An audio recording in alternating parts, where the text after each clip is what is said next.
Hey everyone, Keith here for the Arm King channel. I'm getting ready to set up a single line today to do some Akimbo 2 climbing, but I wanted to take the time to show you how I set up my climb line for throws. The climb line is one of those invaluable tools that you may or may not be good at. If you're not good at it or it's something that you really haven't spent time on learning, I would encourage you all to learn how to use a throw ball, learn some basic skills with it. It's worth investing the time in. A throw ball you can use to set, climb lines from the ground. It's something you can use to assist the climber from the ground, and you can even install rigging points from the ground. You can use it in the tree. The throw ball really is left up to the imagination on how many times it can be applied during your day. Once you get better at it, you'll start seeing opportunities to solve problems with a throw ball. So something I strongly encourage everyone to do is, get at least a basic kit and practice with it. The kit that I use on a day-to-day is I have 2 notch pop-up boxes. I was a little skeptical of these at first. They've been out for some time now, and I think a lot of people have taken to them. But I was skeptical at first because they're a little bit lower to the ground than traditional throw ball cubes. However, you quickly get used to flaking your throw line back into it. So I carry 2. I have one 100-foot set, and then I have 200-foot set. Both of them have 2 throw balls of alternating colors in the cubes, and I use Teflberger Dynaglide. I think it's, by far probably the best for most trees, most bark. I've had the best luck with it, the least amount of twist or the least amount of hackling in it.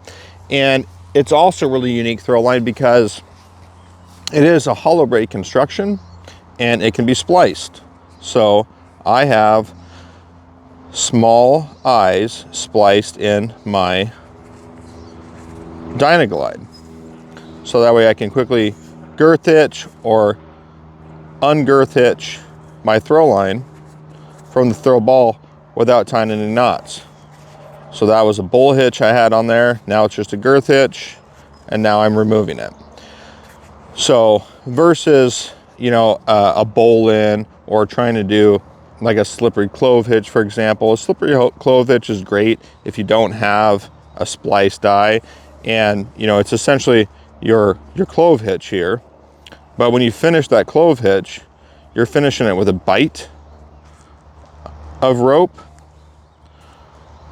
So it still bites down really, really good when throwing, but you can pop it off pretty easy. Another tried and true is just tying a bowl in. But nonetheless, I use a splice die in my Dynaglide. And then I simply girth hitch the ball on. If I have to do double bagging or some more advanced isolation techniques, I'll still just pull a bite and then girth hitch another throw ball on like that, instead of tying an alpine butterfly or some other midline knot in. So in this throw cube, it's the notch pop-up box again, and I've got 200 feet of throw line.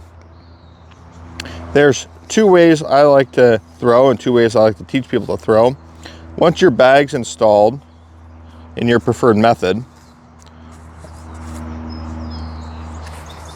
take another bite of twine or throw line and place through that ring and give yourself kind of the cradle between your fingers.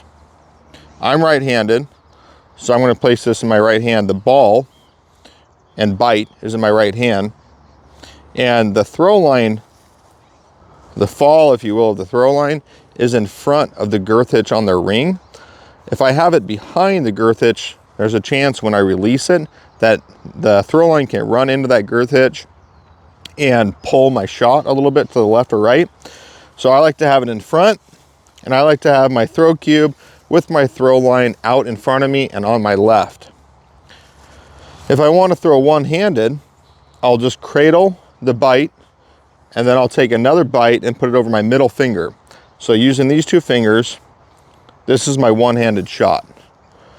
Now when I'm throwing, I'm not allowing the ball to slack out and fall within my arc of my swing. I'm moving and penduluming my arm so that way the ball always stays under tension. And you can see I'm moving my knees with it. So this is kind of the general stance that I take when I'm throwing single-handed. Two-handed, so when I start throwing about 50 feet and higher, I start using two hands, and I am cradling the, the kind of the grandma shot between my legs, still bending my knees, swinging, getting my groove, building my momentum, just ever so lightly pinching the throw line in my left hand and not even pinching it in my right hand. I don't want to grip this throw line. I want to barely touch it, so that way my shots don't pull left or right. Now, when I'm aiming, I identify the crotch or the branch union that I want, and I am aiming above that. I am usually aiming about 3 feet above the branch union that I want to install a rope in, so that way I don't undershoot my shot. If I overshoot my shot and I grab extra limbs, that's something I can isolate and clean up later.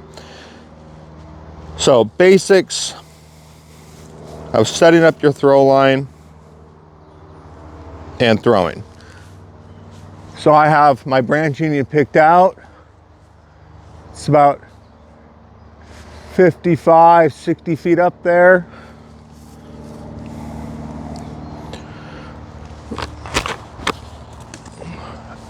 Rejected.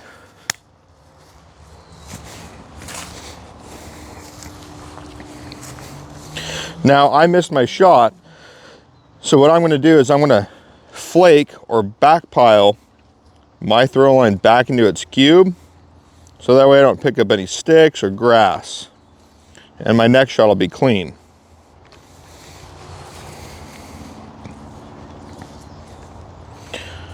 You try and put something on video, and of course you're going to mess it up once or twice. Let's see if I can get my shot in under 3 shots here. So I'll move my position a little bit.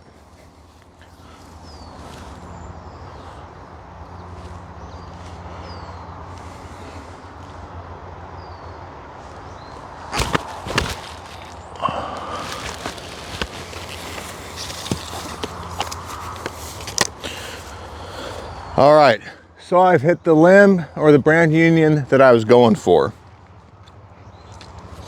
Now, one other thing that I think is worth mentioning when I'm aiming, I'm also, or I should say, after I pick the branch union that I want to go for, I'm going to walk around until I find a point of view where that branch union is at its widest perspective. That way I can be shooting for the widest shot and not a narrower shot. Once you have your throw line installed over the branch union, then you can go ahead and attach your rope. Some people, or a lot of people, will do the pile hitch. That's not one I'm very preferential to. I'm not a big fan of losing ropes. And when I say losing ropes, I mean having my throw line come off of the rope and then I lose my shot. So I'll take my throw line, and about 1 foot to 14 inches down from the terminated end or my spliced eye, I'm going to start with a clove hitch.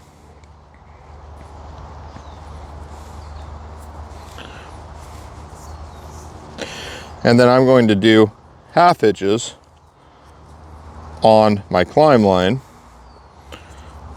I'll do a few of these, and I'm going to do half hitches all the way until I get to the spliced eye. And then when I get to the spliced eye, I'm going to finish it with another clove hitch as close to the tip of the rope as I can and get it tight. So I have a clove hitch, multiple half hitches, and then a final clove hitch at the end, all in line with each other. That way if I lose one, I'm not going to lose all of them. And even though this rope has a spliced eye where I could just simply take the throw line, place it through the spliced eye, and then tie a bowline, that's a lot of wear and tear on the inside of my spliced eye on those fibers in there while I'm kind of pulling on it as I'm pulling my rope up. and I don't want that. So even though there's a spliced eye, I still am going to go ahead and tie it to the rope in a more traditional fashion, as if this rope didn't even have a spliced eye in it, just so I don't have wear and tear on my eye. So I hope that that was helpful for you all. I'm going to go ahead and continue setting up my single rope line to climb on the Akimbo tube.